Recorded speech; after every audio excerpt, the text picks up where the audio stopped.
হরে কৃষ্ণ। আমি আবারও চলে এসেছি আপনাদের সামনে নতুন একটা ভিডিও নিয়ে। আমি এখন বানাচ্ছি গুড় দিয়ে নারকেলের নাড়ু। আর এই যে আমন্ড আর কাজু কুচি করছি, এগুলো দিয়ে আমি বানাবো তালের কেক। তো তালের কেকটাই আমি কিভাবে বানালাম সেই রেসিপিটাই আমি আজকে আপনাদেরকে শেয়ার করব।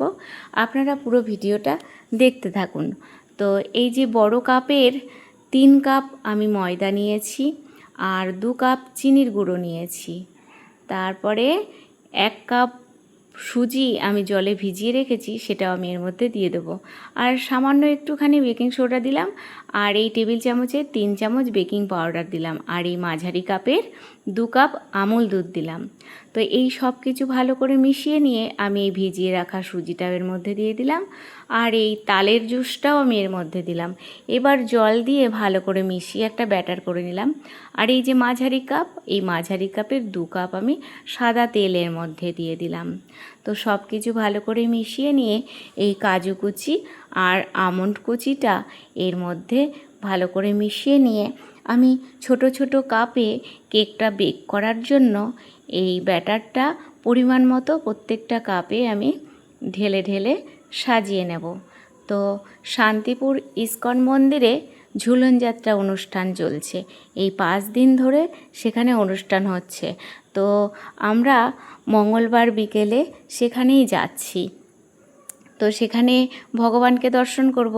তো ভগবানের মন্দিরে গেলে কখনো খালি হাতে যেতে নেই, এটা আমি শ্রবণ করেছি কোনো পাঠে। তো আমি চেষ্টা করছি আজকে ভগবানের জন্য ভোগের কিছু নিয়ে যাব। তো এই যে আমি কাপ কেকগুলো বানালাম, তো কেকটা ঠান্ডা হয়ে গেলে একটা আমি আপনাদেরকে ভেঙে দেখাচ্ছি। দেখুন কত সুন্দর সফট হয়েছে কেকটা। তো এই যে কেক, নারকেল নাড়ু আর তালের ক্ষীর, তো সব কিছু আমি প্যাকিং করে ব্যাগে ভরে রেডি হয়ে নিলাম। আমি এখন যাচ্ছি প্রভু, মেয়ে আর ছেলের সঙ্গে শান্তিপুর মন্দিরে।